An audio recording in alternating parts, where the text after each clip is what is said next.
الأنبياء والمرسلين وعلى آله وأصحابه أجمعين أما بعد اللهم صل على سيدنا محمد وعلى آل سيدنا محمد كما صليت على سيدنا إبراهيم وعلى آل سيدنا إبراهيم إنك حميد مجيد اللهم لا سهل إلا ما جعلته سهلا وأنت تجعل الحزن إذا شئت سهلا Allahumma inna nas'aluka hubbaka wa hubba man ahabbak wa hubba amalin yuqarribuna ila hubbika birahmatika ya arhamar rahimin amin amin ya rabbal alamin. Alhamdulillah, pada kesempatan kali ini kita bisa berkumpul beriktikaf melakukan salat subuh berjamaah. Mudah-mudahan Allah Subhanahu wa taala menerima segala amal ibadah kita dan mengampuni segala kekhilafan yang telah kita lakukan. Melanjutkan kajian tentang hikmah-hikmah yang ditulis oleh Syekh Ibnu Athaillah. Pertemuan dahulu telah dijelaskan akhlak, adab kita kepada Allah Subhanahu wa taala. Yang pertama disampaikan min alamatil i'timadi 'alal amal nuqsanur raja inda wujudiz zalal. Yang pertama itu jangan terlalu sombong dengan amal, bangga dengan amal. Setelah melakukan ibadah, lupakan ibadah tersebut lalu buat ibadah-ibadah yang lainnya. Jangan merasa puas dengan amal satu sehingga lalai dengan amal yang lainnya. Bahkan jangan sampai tertipu mendahulukan amalan yang sunnah lalu meninggalkan atau lalai terhadap amalan-amalan yang wajib. Ini perlu metode agar kita tidak tertipu dengan amal. Kita sibuk dengan yang sunnah sedangkan yang wajibnya dilalaikan. Yang wajib dilakukan akan tetapi kita merasa bangga, merasa puas dengan wajib tersebut sehingga amalan-amalan yang lain pun tidak dikerjakan. Sehingga Imam Ibnu Athaillah mengatakan min alamatil i'timadi 'alal amal nuqsanur raja inda wujudiz zalali. Di antara tanda-tanda orang yang bergantung kepada amal, terlalu tergantung kepada amal, dampak negatifnya adalah berkurangnya, hilangnya harapan kepada Allah ketika terjatuh kepada kesalahan, terjatuh kepada kemaksiatan. Udah maksiat, udah kayaknya Allah tidak mengampuni karena terlalu tergantung terhadap amal. Padahal ampunan Allah begitu mulia, begitu besar, begitu dahsyat. Saking besarnya kata Rasulullah, walaupun dosa seorang hamba melebihi buih di lautan, ketika seorang tersebut datang bertaubat, taubatan nasuha kepada Allah, Allah ampuni sebanyak apapun dosanya ketika taubatan nasuha. Jadi ketika beramal jangan terlalu bangga, ketika melakukan satu kehilapan, satu kesalahan jangan terlalu Jangan terlalu pesimis terhadap rahmat Allah. Cepat gapai lagi ampunan Allah Subhanahu wa taala. Perbaiki dengan cepat. Lalu kemudian yang kedua, akhlak yang kedua, iradatukat tajrid ma'a iqamatillah iyyaka fil asbab minasyahwatil khafiyyah. Ya.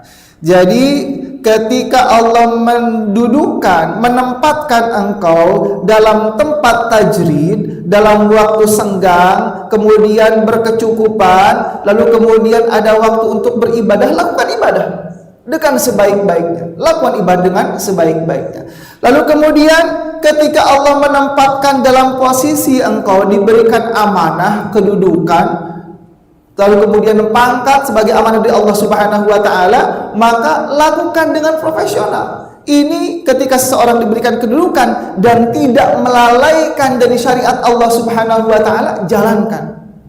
Ketika belok, diberikan amanah, lalu kemudian setelah diberikan amanah kepemimpinan, misalkan saya mau fokus ibadah saja, enggak mau mikirin dunia misalkan, padahal Allah telah memposisikan, mengamanahkan dengan dunia atau kepemimpinan, lalu kemudian dia memiliki waktu untuk ibadah kepada Allah, tidak melalaikan, maka lakukan posisi tersebut dengan profesional. Jangan langsung belok, udah mau fokus ibadah aja, pergi ke masjid aja, itikaf di masjid aja, enggak mau menjalankan amanah yang telah Allah berikan. Maka ini syahwatul khafiyah, syahwat yang tersembunyi, yang terselimut dengan ibadah. Niatnya ingin itikaf, padahal amanah yang telah Allah titipkan dia tinggalkan. Maka ketika menempatkan di posisi engkau luas terhadap waktu untuk beribadah, fokus beribadah. Ketika Allah amanahkan engkau dalam posisi, dalam kedudukan tertentu untuk mengurusi salah satu yang telah Allah amanatkan, baik jabatannya atau misalkan bisnisnya, lakukan profesional. Tapi jangan tinggalkan kewajiban beribadah kepada Allah.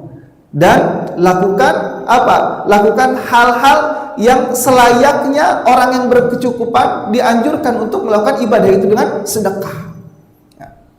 Lalu kemudian adab yang selanjutnya yang telah disampaikan, rubbama fataha laka babat ta'ah wa ma fataha laka babal qabul wa rubbama qada 'alaika bidzambi fa kana sabab fil usul.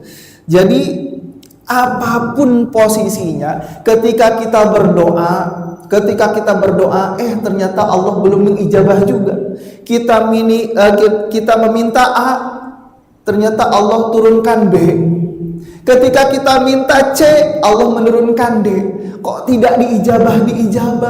Maka tetap kita berbaik sangka kepada Allah Subhanahu wa ta'ala.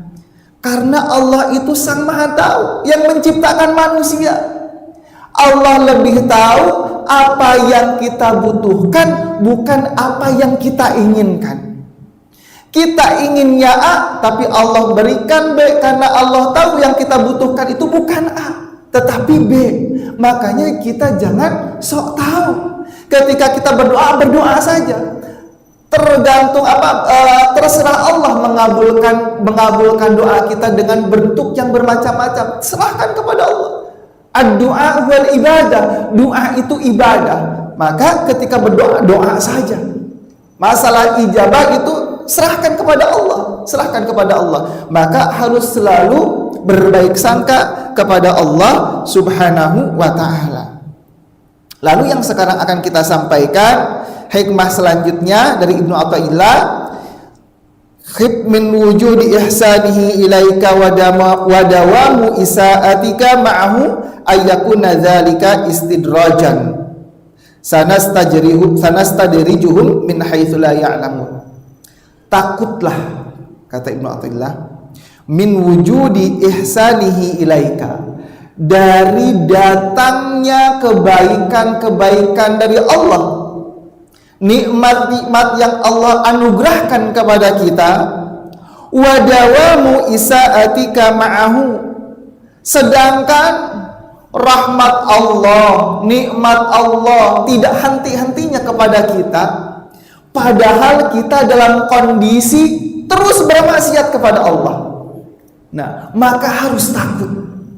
Jadi ketika datangnya nikmat, kita harus berhati-hati. Ya Allah, alhamdulillah datangnya nikmat. Maka introspeksi kepada diri kita. Ini datang nikmat, saya dalam kondisi taat kepada Allah atau dalam kondisi maksiat. Jangan langsung senang. Ketika datang nikmat itu jangan langsung bahagia. Akan tetapi introspeksi diri kita terlebih dahulu. Ya Allah, Engkau karuniakan nikmat ini agar saya bersyukur atau agar saya tambah ingkar kepadamu ya Rabb. Maka introspeksi diri kita sendiri. Jangan sampai kita menerima nikmat, mendapatkan nikmat, kita dalam kondisi maksiat kepada Allah. Sehingga nikmat itu bukan untuk menjadikan kita semakin dekat dengan Allah, akan tetapi nikmat tersebut menjadi menjadi kita semakin jauh dari Allah Subhanahu wa ta'ala. Ini yang dinamakan istidraj. Ingkar satu, Allah maafkan, dia taubat kepada Allah Subhanahu wa ta'ala. Diulang yang kedua kalinya, ketiga kalinya, keempat kalinya, kelima kalinya, sehingga kita punya anak, punya anak, ingkar satu, nak, misalkan jangan keluar rumah setelah Isya. Setelah Isya jangan keluar rumah, baca Quran, setelah itu tidur. Kedua kalinya begitu juga, datang jam 10 malam, jam 11 malam. Nah, kan udah diperingati sama ibu, jangan keluar setelah Isya. Baca Al-Quran, lalu kemudian kalau mau zikir-zikir, kalau mau menghafal, setelah itu cepat tidur. Hari ketiga ngulang lagi, ya Allah, nah udah dikasih tahu 2 kali, berkali-kali sama ibu, jangan keluar setelah Isya. Baca Al-Quran, mau dipakai zikir silahkan, mau dipakai belajar silahkan. Kalau tidak baca Al-Quran, tidak belajar, tidur langsung cepat agar bisa qiyamul lail. Ketiga, keempat gak masuk, ya sudahlah, terserah. Mau datang jam 9, jam 10, jam 11, jam 12, terserah. Nah, itu yang dinamakan istidraj. Yang pertama. Yang kedua, sudah 1 kali, 2 kali, 3 kali diberikan nasihat tidak mempan, lalu kemudian terserahlah, mau datang jam 9, jam 10, jam 11, terserah. Lalu kemudian dia datang kepada ibunya, Bu, minta uang dong buat ongkos. Buat ongkos kemana? Buat ongkos keluar, ntar malam mau ketemuan sama teman-teman misalkan. Kan ibu udah bilang jangan keluar, apalagi minta bekal. Sudah dilarang, minta bekal pula. Pertama, kedua kali tidak dikasih, lalu kemudian yang ketiga, keempat, kelima dikasih. Nih, kalau terus maksa, nih ibu kasih. Perlu berapa? Perlu 20.000, dikasih 20.000. Besoknya masih perlu juga, kata ibu, masih perlu juga bekal, minta bekal juga pada waktu larang. Iya Bu, minta bekal lagi. Nih, jangankan 20.000, 30.000 dikasih. Besoknya lagi, saking keselnya, Bu minta lagi bekal, masih kurang kemarin, minta lagi 20.000. Jangankan 20.000, 100.000 bahkan, ambil nih ATM-nya sekalian. Itu ketika ibu memberikan uang, ditambah lagi, bahkan ATM-nya dikasih kepada anak tersebut. Kondisi ibu ketika anaknya membaca ibunya sedang memberikan ATM tersebut, itu dalam kondisi apa? Dalam kondisi senang atau dalam kondisi marah? Dalam kondisi marah. Memberikan ATM, mintanya 20.000, malah diberikan ATM. Jangan senang. Alhamdulillah, mintanya 20.000, dikasihnya ATM-nya, mau keluar sampai berhari-hari, mau keluar rumah sampai berhari-hari. Jangan senang. ATM diberikan kepadamu, nak, bukan karena ibu ridho, tapi ibu udah nggak mau tahu, terserahlah. Kau mau ngapain terserah. Kalau perlu modal, perlu uang, nih kasih ATM-nya, ambil semuanya. Nah, Allahu Akbar. Begitu juga dengan istidraj. Satu maksiat dilakukan, Allah tegur, diberikan kita ingat kepada Allah. 2 kali maksiat, diingatkan oleh Allah Subhanahu wa ta'ala, rasa sedih, taubat kepada Allah. 3 kalinya, 4 kalinya, 5 kalinya, dosa itu sudah tidak terasa lagi dosa. Wal'iyadzubillah. Ibu tahu tukang samak bangkai? Kalau bangkai itu kan kalau mau dipakai jadi bedug, jadi bedug itu ya? Bedug ya. Kalau sebelum azan tuh ada duduk. Nah, dia jadi bedug, itu disamak dulu, disikat, dijemur, disamak. Pencuci bangkai awal kali mencuci kulit bangkai tersebut tak bau, bahkan muntah. Pakai masker, sikat bangkai, mau muntah. Saking enggak enak baunya bangkai tersebut. Lalu kemudian hari kedua masih mual, pakai masker, ditahan, pengen muntahnya ditahan. Hari ketiga sudah tidak mual lagi, tapi masih tetap pakai masker. 4, 5 sudah tidak terasa bau lagi, bahkan dibuka maskernya nyuci bangkai sudah tidak terasa bau lagi. Kenapa? Sudah terbiasa. Begitu juga dengan dosa. Hari pertama, ya Allah, saya dosa, astagfirullahaladzim, ampuni ya Rabb, ampuni aku ya Rabb. Meminta ampun kepada Allah, muhasabah diri, bersujud kepada Allah, nangis. Yang kedua kalinya sudah mulai susah mengeluarkan air mata. Hari ketiganya jangankan mengeluarkan air mata, mengoreksi pun susah. Apa kesalahan saya? Memangnya saya salah apa? Ketika muhasabah, apa salah saya? Jangankan mengeluarkan air mata, mengingat kesalahan pun sulit. Tapi giliran mengingat kesalahan orang lain gampang. Tetapi ketika mengintrospeksi diri sulit. Nah, ini adalah karakter dari dosa itu. Dosa kecil itu memberi ketagihan terhadap dosa-dosa selanjutnya. Sehingga ketika zina, yang dilarang itu bukan zinanya tapi mendekati zinanya. La taqrabuz zina, jangan engkau mendekati zina. Oh, kalau mendekati dilarang, berarti kalau zinanya tidak, bukan itu maksudnya. Mendekatinya saja tidak boleh, apalagi zinanya. Karena dengan mendekati itu, dengan melakukan mendekati zina akan menarik orang tersebut terhadap dosa-dosa yang lebih besar. Sehingga dalam hadis dikatakan, ketika orang berbohong maka akan ditutupi dengan kebohongan-kebohongan selanjutnya. Satu kali berbohong, untuk mengklarifikasinya tersebut ditutupi dengan kebohongan-kebohongan selanjutnya. Itu karakter dari dosa. Ketika kita dosa lalu tidak beristighfar kepada Allah, maka akan memberikan motivasi untuk melakukan dosa-dosa selanjutnya. Awalnya Allah berikan rasa penyesalan dalam hatinya.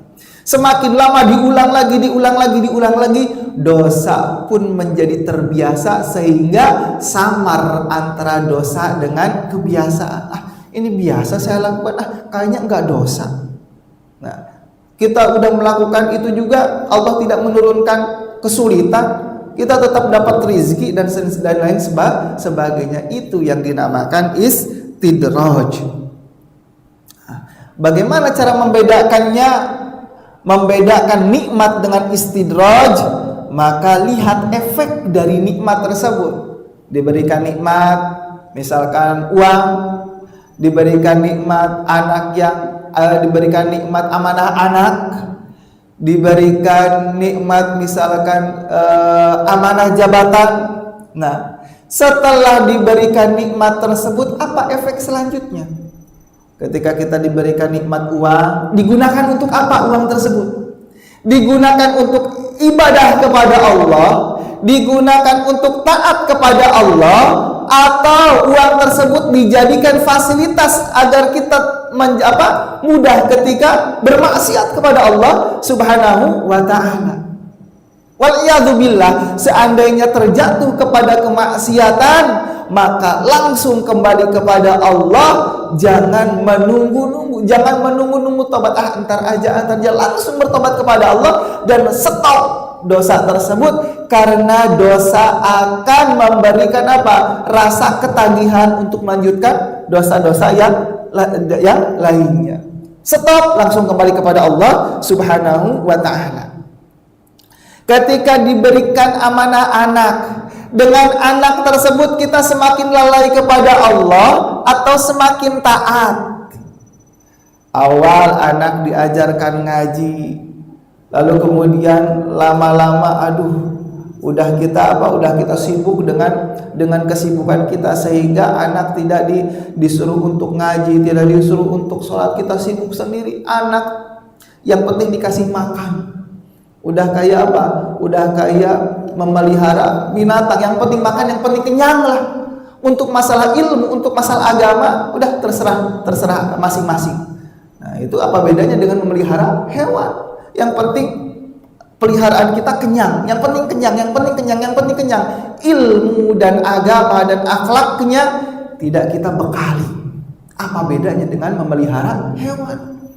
Maka ketika diberikan amanah anak, apa yang kita lakukan? Apakah kita mendidiknya? Apakah kita menasehatinya? Apakah kita membekalinya dengan akhlakul karimah?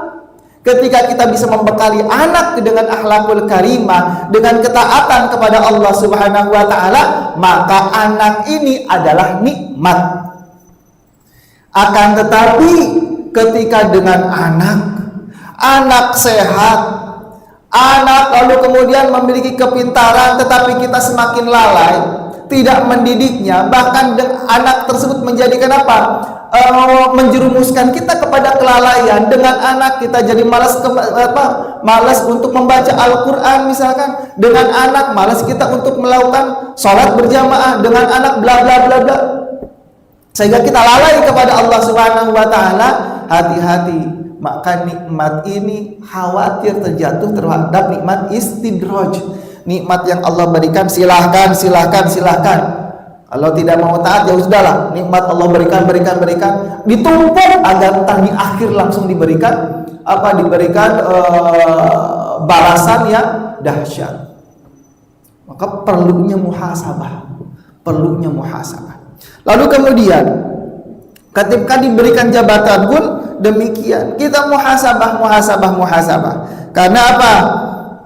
Allah Subhanahu wa taala berfirman, "Falamma nasu ma dzukiru bihi fatahna 'alaihim abwaaba kulli syai' hatta idza farihu bima utu akhadnahum baghtatan fa idza hum mublisun." Jadi ketika seseorang lupa, lalai mengingat Allah Subhanahu wa taala, lalai beribadah kepada Allah Subhanahu wa taala, maka Allah buka segala pintu langitnya, pintu buminya, diberikan rizki kepada orang tersebut agar semakin lalai kepada Allah, agar semakin ingkar kepada Allah.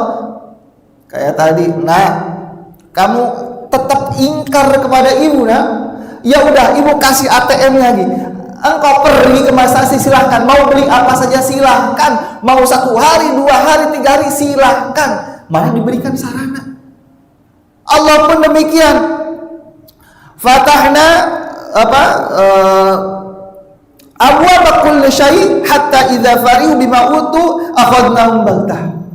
Allah bukakan segala pintu langit, pintu bumi, berikan rizki berlimpah agar apa? Semakin lalai kepada Allah Subhanahu wa taala, semakin jauh dari Allah Subhanahu wa taala, lalu Allah turunkan azab secara apa? Secara spontan, sehingga fa'idhahum mublisun, ketika Allah tegur dengan musibah yang dahsyat, dia udah tidak ada lagi introspeksi diri, tetapi dia semakin apa?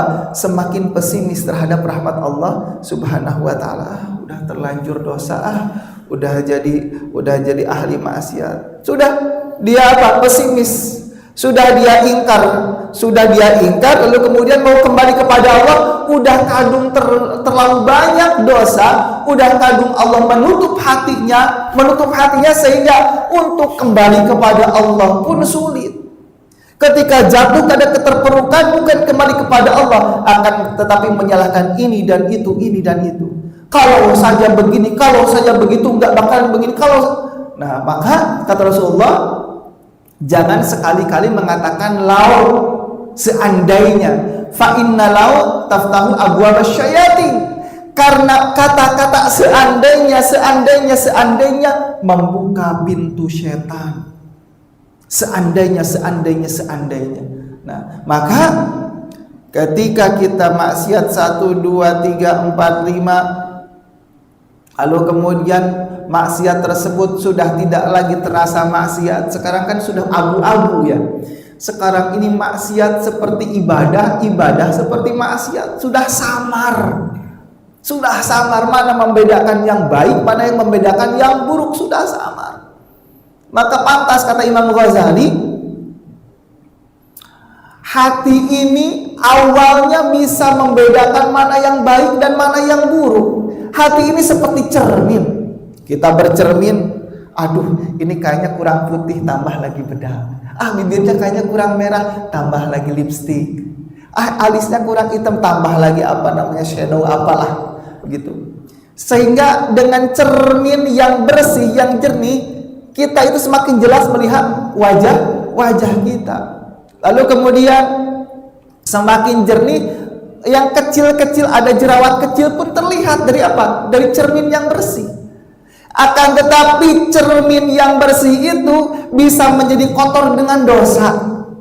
Satu dosa, dua dosa, sehingga berdebu, lalu kemudian debu tersebut lama bahkan lupa untuk ditaubati, lama untuk meminta ampun kepada Allah Subhanahu wa taala, sehingga debu dalam kaca tersebut semakin keras, semakin sulit untuk dibersihkan. Semakin kita sulit melihat wajah kita, jerawat sudah tidak terlihat lagi ketika kita bercermin di kaca yang tidak jernih.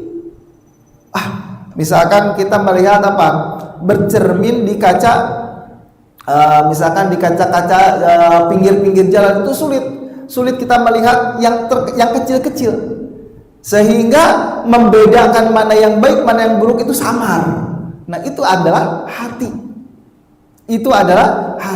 Ketika hati jarang taubat meminta ampun kepada Allah, maka seperti kaca yang semakin kotor, semakin mengeras, sehingga tidak bisa membedakan mana yang baik dan mana yang buruk. Nah, sehingga samar. Lalu kemudian yang buruk dilakukan seperti seolah-olah yang baik, terus-menerus jatuhnya terhadap perangkap istidraj, masuk kepada jebakan istidraj. Saya maksiat, saya melakukan riba saja, tapi alhamdulillah rezeki melimpah. Ini berarti Allah ridho. Saya misalkan sering lupa lupa saja, saya tetap berlimpah, saya diberikan misalkan kedudukan. Walaupun saya jarang ibadah kepada Allah, saya tetap diberikan keturunan misalkan. Nah, hati-hati. Ataupun kita memandang orang ini padahal nggak pernah sholat, orang ini ketika Ramadan nggak pernah puasa, tapi kok dia diberikan limpahan rezeki. Nah, ada perasaan bangga kita dengan hal tersebut, itu bahaya. Sehingga Qarun ketika kunci gudangnya saja digotong oleh kuda-kuda yang sangat kuat, yang sangat gagah. Bahkan dalam satu riwayat 12 kuda yang mengangkat kunci gudangnya. Allahu Akbar, kuncinya saja diangkat oleh beberapa, bahkan oleh kuda-kuda yang gagah. Saking banyaknya kunci, apalagi gudangnya, kayaknya luar biasa. Sehingga orang mukmin mengatakan, enak sekali ya Qarun, karena Qarun itu dulunya ahli ibadah. Enak sekali ya Qarun, diberikan harta yang berlimpah. Lalu kemudian ditegur, janganlah kau bangga terhadap apa yang dimiliki Qarun, karena Qarun semakin banyak harta akan tapi semakin lalai kepada Allah Subhanahu wa taala. Jangan sekali-kali bangga ketika melihat seseorang yang diberikan limpahan rizki, akan tapi ingkar kepada Allah Subhanahu wa taala. Jangan sekali-kali kita bangga kepada mereka. Khawatir dengan bangga kita pun ingin seperti dia, maka kita terjatuh kepada jebakan istidraj. Lalu kemudian nikmat yang kita rasakan, alhamdulillah, kita menjadi umat Rasulullah Sallallahu Alaihi Wasallam. Jangan lagi terjebak. Kita menjadi umat Rasulullah Sallallahu Alaihi Wasallam, di mana umat Rasulullah Sallallahu Alaihi Wasallam khairu ummatin ukhrijat linnas, umat terbaik yang diturunkan kepada manusia. Kita ini adalah umat terbaik. Ta'muruna bil ma'ruf wa tanhauna 'anil munkar, yang menyuruh kepada kebaikan, ma'ruf, dan mencegah kepada kemungkaran. Memang kita terlahir menjadi umat Rasulullah sallallahu alaihi wasallam, sehingga ketika Allah berfirman, wa rahmati wasi'at kulla syai' fasa'aktubuha lilladzina yattaqun. Lalu kemudian ayat selanjutnya, alladzina yattabi'unar rasul an-nabiyil ummi alladzi yajiduna maktuban indahum fit Taurat wal Injil. Jadi kisah Rasulullah ini sudah tertulis di dalam Taurat dan Injil. Sehingga dalam tafsir Ibnu Katsir, ketika Nabiullah Musa alaihissalam membuka suhuf, lalu kemudian di sana tertulis, ya Rabbi sa'atuka taubah liqaumi faqultu inna rahmatuka katabtuha liqaumin ghairu qaumi falyattaqi akhartani hatta takhrujni fi ummati dzalikar rajul. Lalu kemudian ketika Nabiullah Musa membuka suhufnya, lalu di dalam suhuf tersebut dituliskan, ya Rabb, aku meminta taubah untuk kaumku, kata Nabi Musa. Akan tetapi rahmatmu engkau tuliskan, katabtaha liqaumin ghairu qaumi, kepada kaum yang bukan kaumku, kata Nabi Musa. Lalu kemudian kalau begitu, akhartani hatta takhrujni fi ummati dzalika rajul. Kalau begitu, akhirkan hidup saya, panjangkan umur saya, sehingga aku masuk kepada umatnya yang akhir zaman tersebut. Lalu kata Allah Subhanahu wa ta'ala, tilka ummatu Ahmad. Lalu kemudian, inni ajidu fil arwahi ummatun khairu ummatin ukhrijat linnas. Aku ketika membuka suhuf, ya Rabb, membaca bahwa kelak di akhir zaman akan ada umat yang umat tersebut paling terbaiknya umat. Lalu kata Nabiullah Musa, Rabbi ij'alhum ummati. Ya Allah, jadikan umat yang terakhir itu menjadi umatku. Kata Allah Subhanahu wa ta'ala, tilka ummatu Ahmad. Itu adalah umatnya Rasulullah sallallahu alaihi wasallam, umatnya Ahmad.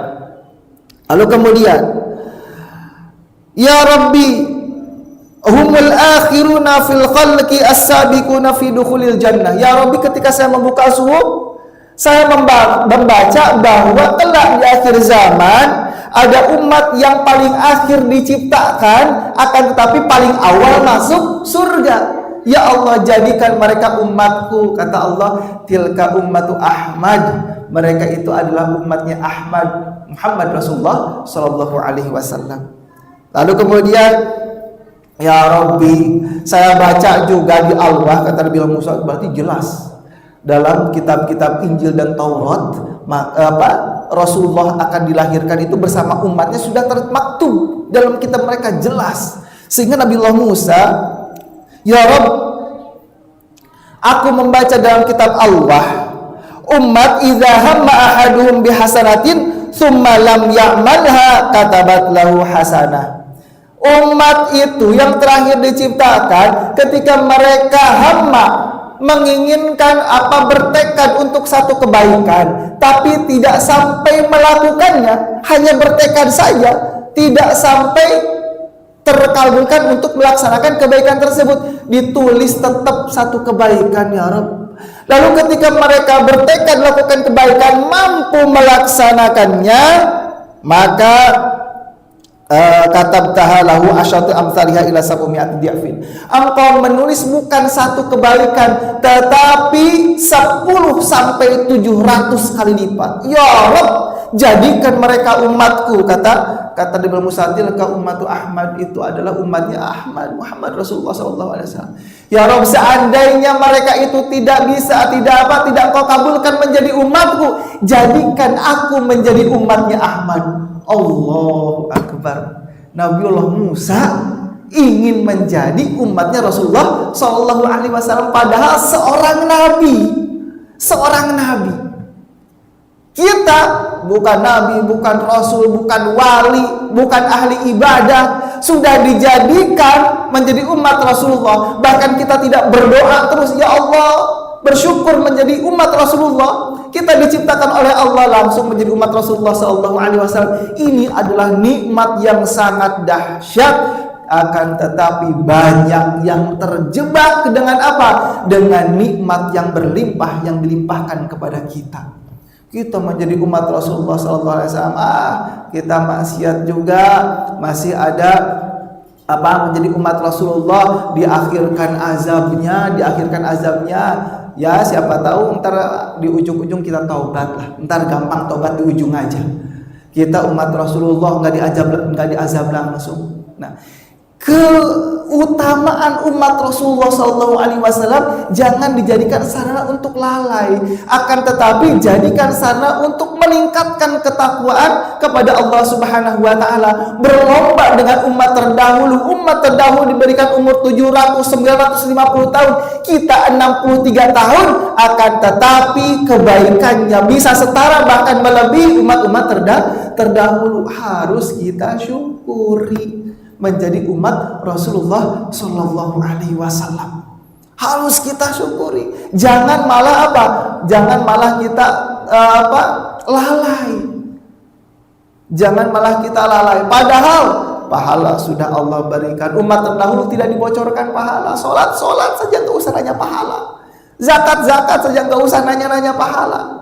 Sodako saja, puasa saja nggak usah nanya pahala. Tetapi umat Rasulullah diperintahkan sholat, diperintahkan zakat, diperintahkan puasa, Allah bocorkan pahalanya. Bahkan bukan hanya puasa, sholat, membuang duri di tengah jalan, hanya duri saja Allah bocorkan pahalanya. Senyum saja kita kepada saudara kita, Allah bocorkan pahalanya. Tabassumuka fi wajhi akhika shadaqah.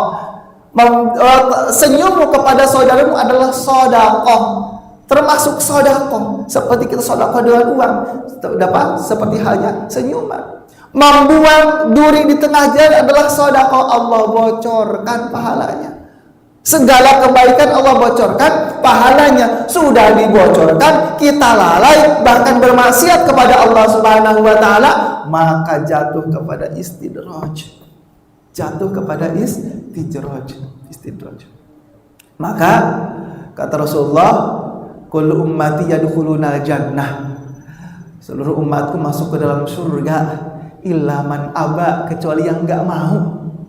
Yang enggak masuk surga bukan karena enggak mampu, tapi karena enggak mau. Enggak mampu sholat sambil berdiri duduk. Sedang sakit enggak mampu duduk berbaring. Sedang di perjalanan lalu kemudian berpuasa, lalu dalam kondisi di perjalanan berbuka diganti di hari selanjutnya ketika puasa Ramadan. Apa yang sulit? Ketika berwudu ada luka di tangan kita, basuh yang tidak lukanya saja. Ketika kita perjalanan memakai sepatu khuffain, lalu kemudian kita sulit untuk membuka alas kaki, khuffain, usap sepatunya luarnya. Ketika kita berwudu, berikhtilat, laki-laki perempuan bercampur, lalu kemudian kita sulit ibu-ibu sulit untuk mengusap bagian kepala, maka jangan dibuka kerudungnya, akan tapi usap luar kerudungnya, enggak usah dibuka kerudungnya ketika ikhtilat bercampur laki-laki dan perempuan. Apa yang sulit? Allah mudahkan. Bahkan bukan hanya mudah, Allah bocorkan pahala, Allah lipat gandakan pahala bagi umat Rasulullah Sallallahu Alaihi Wasallam. Akan tetapi saya lalai kepada Allah Subhanahu wa taala. Wal'iyadzubillah. Mudah-mudahan kita semuanya tidak terjebak ke dalam nikmat istidraj. Nikmat yang Allah limpahkan, tapi bukan karena kasih sayang Allah, bukan karena rahmat Allah, tetapi karena apa? Istidraj. Allah sudah nggak mau ambil pusing, udahlah terserah, mau ngapain terserah. Allahu akbar, wa iyazubillah. Lalu kemudian jalan-jalan jebakan istidraj tadi sudah disebutkan, bisa dimudahkan maksiat. Ketika bermaksiat, kok mudah ya bermaksiat? Tiba-tiba ada fasilitas, ada kesempatan, selalu ada kesempatan.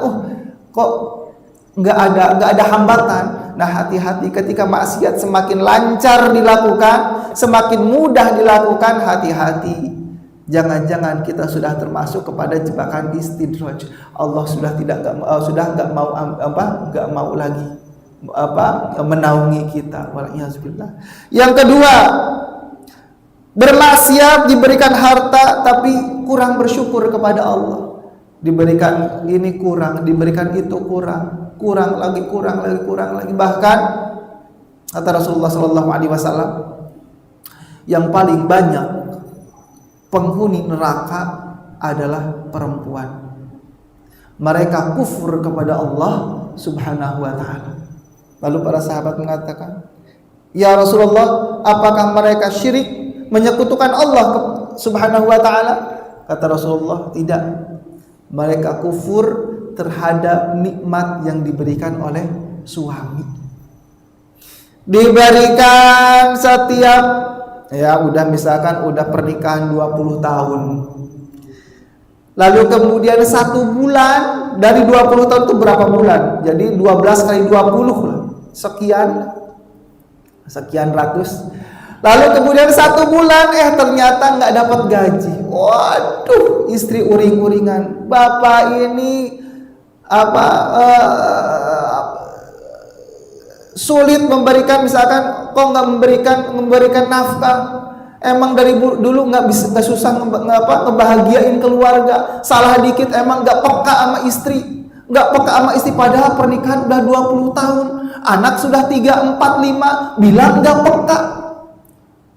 Kufur terhadap nikmat 20 tahun gara-gara 1 bulan di dalam 1 bulan melakukan kesalahan. Kan kadang begitu ya. Bukan di sini, di luar sana. Jadi ketika melakukan kesalahan, yang kesalahan yang lalu diungkit dari awal. Ingat gitu, kalau perempuan yang di luar sana, bukan di sini. Ingat kesalahan-kesalahan dahulu, yang kecil-kecil dipreteli lalu kemudian diungkit lagi, seolah-olah suami itu nggak memberikan kebahagiaan. Ini yang dinamakan kufur, kata Rasulullah SAW. Dan ketika ada perempuan yang sifatnya begitu, ini adalah seperempuan yang memiliki sifat ahli neraka. Hati-hati. Nah, jadi diberikannya harta tapi kurang syukur kepada Allah Subhanahu wa ta'ala. Lalu yang ketiga, orang ini ketika berdoa gampang dikabulin. Doa A truk, besoknya dapat A. Doa B truk, dapat B. Tapi tidak seimbang dengan ibadahnya. Hati-hati. Seperti tadi seorang ibu memberikan ATM nih, ibu berikan nama ATM-nya, terserah mau digunakan untuk apa. Berdoa Allah kabulkan nih, mau doa apa Allah kabulkan. Engkau masih maksiat, aku kabulkan. Engkau minta apa, aku kabulkan. Terserah mau dipakai apa. Wal'iyadzubillah. Nah, itu adalah jebakan istidraj. Lalu kemudian orang ini jarang sakit, Pak. Jarang sakit, bukan berarti yang nggak pernah sakit, jatuh terhadap jebakan istidraj, enggak. Ketika jarang sakit, lalu kesehatannya tidak digunakan untuk ibadah. Awas, hati-hati. Ini pun khawatirnya jatuh kepada jebakan istidraj. Saya minum alkohol tapi kok enggak sakit, tetap sehat. Katanya alkohol itu banyak madaratnya daripada manfaatnya. Buktinya saya sehat-sehat saja. Semakin bangga dengan maksiatnya. Malah ditambah lagi kesehatan oleh Allah. Sehat terus dikasih kesehatan oleh Allah. Nih, minum terus sebanyak apapun minum, aku berikan kesehatan, terus diberikan kesehatan. Hati-hati, itu adalah jebakan istidraj.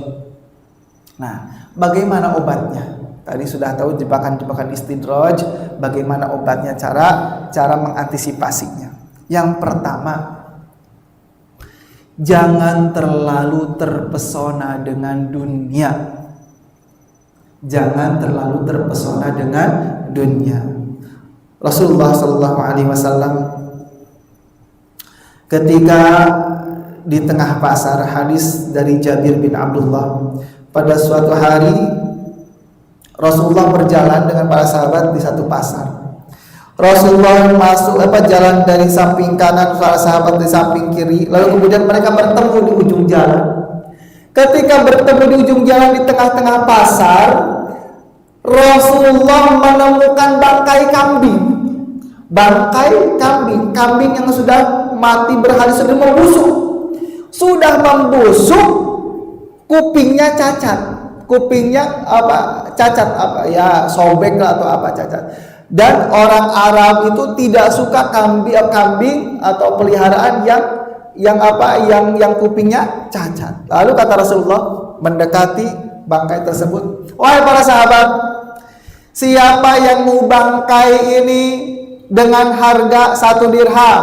Ayo, siapa yang mau beli bangkai ini dengan harga 1 dirham? Para sahabat, ya Rasulullah yang bener aja, itu bangkai, jangankan 1 dirham,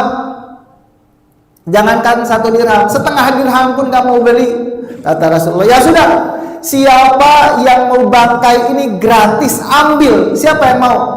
Ya Rasulullah, gratis pun kami gak mau ya Rasulullah. Jangankan sudah jadi bangkai, masih hidup pun kambing itu cacat kami tidak mau ya Rasulullah. Kata Rasulullah, dunia ini lebih hina daripada bangkai kambing ini ketika dunia tidak digunakan untuk ibadah. Beda ya ketika digunakan untuk ibadah. Lalu kalau dunia digunakan untuk ibadah bagaimana? Rasulullah Shallallahu Alaihi Wasallam ketika didatangi oleh penduduk Madinah, dari Madinah nggak naik kereta cepat, nggak ada kereta cepat. Mereka berjalan berhari-hari dari Madinah ke Mekah, nggak naik kereta cepat, jalan, nggak naik bis, jalan mereka sampai ke Mekah berhari-hari. Sudah sampai di Mekah, mereka minta apa sih kepada Rasulullah? Berjalan berhari-hari.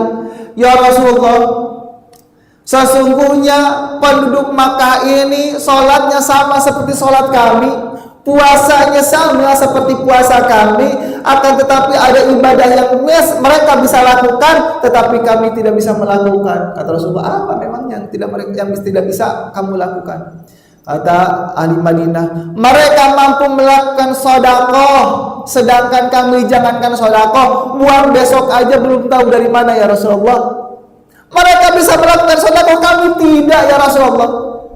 Bagaimana ini ya Rasulullah? Kata Rasulullah, bukankah zikirmu, tasbihmu, tahmidmu, tahlilmu ada sedekah? Bukankah subhanallah, alhamdulillah, Allahu akbar, zikir itu adalah sedekah? Wah, penduduk Madinah senang. Sedekah ya Rasulullah, sedekah. Hanya subhanallah saja sedekah. Gembiralah penduduk Madinah. Alhamdulillah, kita bisa sedekah dengan zikir walaupun tidak bisa sedekah dengan harta. Sahabat-sahabat terdahulu, Allahu akbar, begitu berlomba-lomba dalam kebaikan. Allahu akbar. Pulanglah penduduk Madinah ini dengan berzikir. Alhamdulillah, ternyata zikir itu sedekah. Berzikir bersedekah, berzikir, bertasbih, bertahmid kepada Allah. Ternyata yang dikatakan Rasul terdengar oleh penduduk Makkah. Lalu kemudian mereka selain sedekah dengan harta, sedekah juga dengan lisan. Selain bersedekah dengan harta, mereka juga tasbih, tahmid, tahlil. Terdengarlah oleh penduduk Madinah. Mau pulang, kok orang Makkah juga ternyata mereka tasbih juga, zikir juga. Datang lagi kepada Rasulullah, ya Rasulullah, sesungguhnya penduduk Makkah ini selain sedekah dengan harta, mereka juga berzikir ya Rasulullah. Kata Rasulullah SAW, ketika seseorang sudah diberikan amanat harta, lalu bisa bersedekah, lalu bisa berzikir kepada Allah Subhanahu wa taala, tidak lalai dengan hartanya, maka ini derajat yang paling tinggi, kata Rasulullah sallallahu alaihi wasallam. Allahu akbar. Nah, jadi ketika harta tidak digunakan sebagai ibadah kepada Allah Subhanahu wa taala, hanya dikumpulkan, ingin beli itu, ingin beli, ketika sudah tercapai ingin beli yang lain lagi. Wah, semakin haus. Karena kata Rasulullah memang benar, ada 2 perkara yang tidak akan kenyang, tidak akan merasa puas. Yang pertama mencari dunia, yang kedua mencari ilmu, tidak akan pernah puas. Punya mobil, pengen punya rumah, pengen punya yang lainnya, pengen nambah lagi kendaraan, pengen nambah lagi yang ini, yang itu, yang ini, ganti lagi, bla bla bla saja, tidak akan pernah puas. Begitu juga orang yang mencari ilmu, sudah paham ini, merasa kurang, merasa tidak punya ilmu, belajar lagi, tidak akan pernah puas. Tinggal pilih mau haus dengan ilmu atau haus dengan dunia. Nah, maka Kata Rasulullah, ketika dunia itu tidak dijadikan ibadah kepada Allah, mendekatkan diri kepada Allah Subhanahu wa taala, maka dunia itu lebih hina daripada bangkai kambing sudah bangkai cacat pula. Nah, itu kata Rasulullah sallallahu alaihi wasallam. Lalu kemudian tadi obatnya adalah jangan terlalu terpesona dengan dunia. Ketika kita tidak mampu mengembannya, tidak mampu bertekad menjadikan dunia sebagai sarana ibadah kepada Allah, maka harus berhati-hati. Yang kedua, hadirkan rasa takut, khauf, takut kepada Allah Subhanahu wa taala, takut ketika tidak bersyukur kepada Allah, takut ketika bermaksiat kepada Allah Subhanahu wa taala. Ustaz, bagaimana menghadirkan rasa takut? Sudah dihadirkan di dalam hati tapi nggak takut-takut juga. Harus takut tapi nggak takut-takut juga. Nah, maka kata Rasulullah sallallahu alaihi wasallam, kafa bil mauti wa'idhah. Cukuplah mengingat kematian itu nasihat yang paling baik. Dengar ustaz ini nggak takut kepada Allah, tidak ada terbesit semakin takut kepada Allah. Dengar ustaz ini nggak takut walaupun dengar dari yang lain, maka ingatlah kematian datang kepada orang meninggal, ikut menguburkan mayit. Ya Allah, saya akan meninggal seperti ini, datang karena al-maut itu mau'izah yang paling tinggi, nasihat yang paling dahsyat. Kalau dengan kematian saja tidak tergetar hati kita, hati-hati, Allahu Akbar, ada apa dengan hati kita? Ada apa dengan hati kita? Penutupnya setebal apa sehingga melihat orang wafat saja tidak tergetar hati kita? Maka terus hadirkan lagi, kita beristighfar kepada Allah, taubat kepada Allah Subhanahu wa taala, hadirkan lagi. Orang Sudan, ketika saya menimba ilmu, saya punya teman orang Sudan. Lalu kemudian saya nanya, kan orang Sudan suka pakai ini ikal putih gitu. Saya nanya ke teman saya, Hamad, kalau tidak tahu namanya, terus kan kadang kita sudah berteman lama, tapi lupa namanya, mau nanya takut kesinggung gitu. Maka orang Arab itu biasanya manggil dengan kata Muhammad. Walaupun itu bukan nama aslinya, tapi kita panggil dengan nama Muhammad. Kalau kita umroh tidak tahu misalkan supir bus, panggil aja Muhammad. Mereka itu senang ketika dipanggil Muhammad. Cepat ya. Muhammad, engkau beli di mana ikal tersebut? Kok setiap dari Sudan, orang-orang Sudan, pelajar dari Sudan itu pakai ikal putih? Lalu kata teman saya, wahai Radwan, dia nggak manggil Asep. Saya ajarkan Asep itu sulit. Mas Ismakeh, kata orang-orang Mesir, namamu siapa? Asep. Hah? Asif. Asep. Asep. Asif susah. Bilang itu susah. Sedangkan kata Asif itu maknanya kasihan. Maksudnya Asif, kasihan deh kamu gitu. Kalau Asif lah, kasihan deh kamu. Maka mereka nggak manggil Asep, susah manggil Asep. Dia panggilnya Ridwan. Bilang Ridwan aja susah. Rodwan manggilnya. Ya Rodwan. Ikal yang saya pakai ini bukan selendang biasa.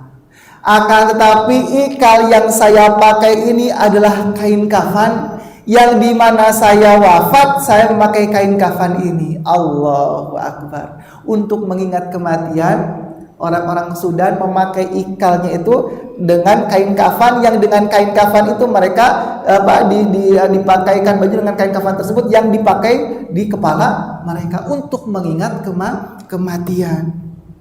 Tapi jangan juga ibu-ibu orang Sudan gitu diganti dengan kain kafan. Besok pakai kerudung kain kafan, nggak usah.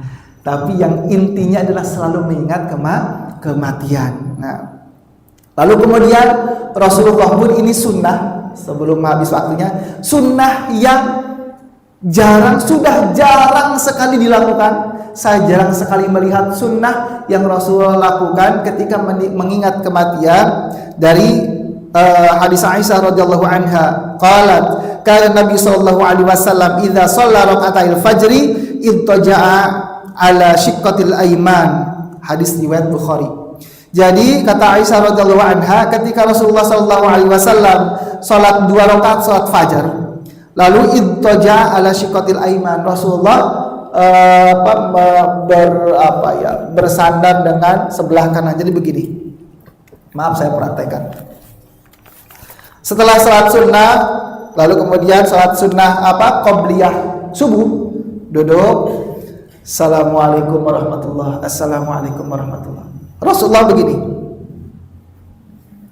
Nah, ittaja ila aiman. Jadi tidur ke sebelah kanan, tapi jangan tidur lelap, Pak. Tidur di sini bukan tidur melanjutkan tidur malam, tidak, tetapi tidur ke sebelah kanan mengingat kematian, bahwa kita ini akan dibaringkan dalam liang lahat, mengingat kematian. Ini yang dilakukan Rasulullah Shallallahu Alaihi Wasallam setelah sholat 2 rakaat sholat fajar. Sekarang sudah jarang dilakukan. Kalau kiai dulu itu sering melakukan demikian. Nah, jadi mengingat kematian itu sangat penting. Karena apa?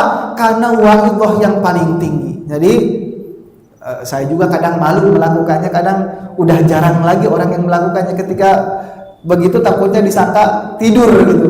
Nah, uduk lagi tadi tidur, padahal bukan tidur. Itu mengingat apa? Mengingat kita akan dibaringkan, akan diwafatkan oleh Allah Subhanahu wa taala.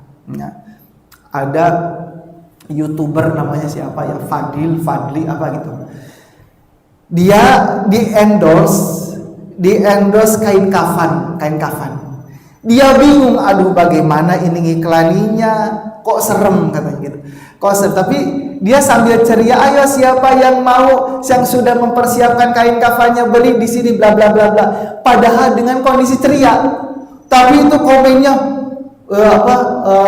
serem banget tuh, bla bla bla lah. Orang-orang pada ketakutan. Nah, itu adalah apa? Padahal dengan digambarkan dengan kondisi ceria, tetapi ketika digambarkan kematian itu, maka itu ada nasihat yang luar biasa. Maka udah, nasihat kita kalau kita masih sulit untuk mengingat kematian, maka kita persiapkan kain kafannya. Barang istri ya, misalkan istri mengatakan kepada ayah, kita belanja kain kafan yuk, kita siap-siap dari sekarang, kita mempersiapkan untuk kehidupan kelak. Jadi mempersiapkan itu bukan hanya rumah di dunia saja yang disiapkan, Pak ya, entar rumahnya begini ya, dapurnya begini ya, oh disiapkan itu dunia, seolah-olah kita akan hidup selamanya di dunia. Ya, entar corannya harus pakai semennya, harus pakai semen yang kuat juga, wah bla bla bla, tiangnya harus berapa biji agar kuat, wah kayak akan tinggal hidup selamanya. Sedangkan kehidupan yang selamanya kita tidak persiapkan, lupa, kain kafan pun tidak dipersiapkan. Makanya sekarang untuk mengingat kematian, ayolah persiapkan kain kafannya. Lalu kemudian untuk mengingat kematian kita simpan di kamar. Ini tempat apa? Ini pakaian abadi kita untuk mengingat kematian. Nah. Lalu kemudian yang ketiga, ketika diberikan rezeki, jangan lupa untuk memberikan sebagian rezeki kepada haknya, kepada mengeluarkan hak orang lain. Karena di dalam rezeki kita ada hak orang lain. Ini yang banyak masyarakat yang sulit melakukannya ketika zakat mal. Ketika zakat mal itu malas ngitung. Mah udah dikeluarkan saja, enggak usah dihitung, malas ngitungnya, padahal gampang sekali. Nih cara simpelnya. Ketika kita mendapatkan dalam 1 tahun ya, kalau misalkan kita bisnisnya tutup bukunya di akhir tahun, maka kita punya tabungan berapa? Karena kan di setiap bulan itu ada pengeluaran pokok, dihitung pengeluaran pokoknya, lalu kemudian dikurangi dari penghasilan yang kita dapatkan. Nah, setelah dikurangi kebutuhan pokok, lebihnya ada berapa? Dikumpulkan setahun, ternyata lebihnya itu senilai dengan 85 gram emas. Ini perbedaan pendapat, 85 gram, ada yang 89, kita ambil yang paling kecil. 85 gram emas. 85 gram emas berapa juta? Sekian juta lah. Nggak tahu sekarang harga emas. Ya taruhlah misalkan 70 juta. Dalam 1 tahun keluarkan 2,5%. 2,5%. Seandainya sulit kalau nunggu 1 tahun takut lupa, dibagi 12 saja silahkan. 85 gram emas itu dibagi 12 jadi berapa? Misal sekitar dapat sisa, misalkan sisa dari kebutuhan pokok itu 5 juta atau 6 juta. Nah, itu sudah masuk. Maka keluarkan 2,5% dari 5 atau 6 juta tersebut. Nah, itu zakat mal. Tapi kadang orang lupa. Jadi yang penting sodakoh. Padahal sodakoh itu tidak menggugurkan zakat mal. Masih ada harta milik orang lain di sana. Maka hati-hati. Yang terakhir penutup. Banyak-banyak berdoa agar kita tidak terjerumus kepada istidraj. Karena istidraj ini tidak terasa. Dosa seperti biasa saja. Semakin kita banyak berdosa, mudah melakukan dosa, maka dosa itu semakin terbiasa, mudah kita terjatuh kepada istidraj. Tiba-tiba Allah berikan musibah dahsyat sejak waliyahzubillah, nauzubillah min dzalik. Ataupun sampai akhir hayat kita tidak diberikan musibah, ditumpuk di akhirat, itu lebih dahsyat lagi, lebih ngeri lagi. Nah, maka kita banyak-banyak doa. Doanya Ibnu Athaillah mengajarkan doa kepada kita, Allahumma inni a'udzubika, ya Allah, aku berlindung kepadamu minasalbi ba'dal ata, dari dicabutnya nikmat setelah engkau beri. Ya Allah, aku berlindung dari dicabutnya nikmat setelah engkau beri. Allahumma inni a'udzubika minasalbi ba'dal ata. Lalu kemudian ada juga yang diajarkan oleh Umar bin Khattab radhiyallahu anhu, Allahumma inni a'udzubika an akuna, ini panjang. Tadi saja yang pendek, Allahumma inni a'udzubika minasalbi ba'dal ata. Ayo semuanya bareng-bareng. Allahumma inni a'udzubika minasalbi ba'dal ata. Allahumma inni a'udzubika minasalbi ba'dal ata. Minasalbi ba'dal ata. Ini adalah doa yang diajarkan oleh Imam Ibnu Athaillah agar kita terhindar dari jebakan istidraj. Baik, sampai sini ada yang mau bertanya? Silakan. Tidak ada, alhamdulillah.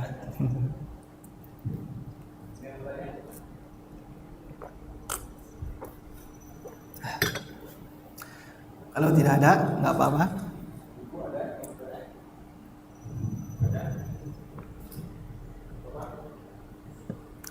Alhamdulillah sudah jam 6 juga.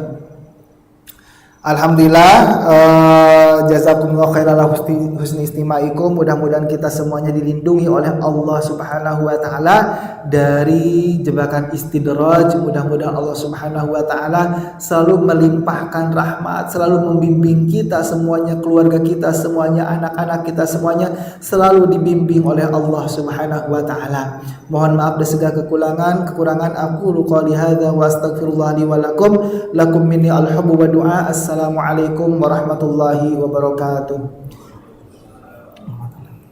Subhanakallahumma rabbana wa bihamdika asyhadu an la ilaha illa anta astaghfiruka wa atubu ilaik. Walhamdulillahi rabbil alamin.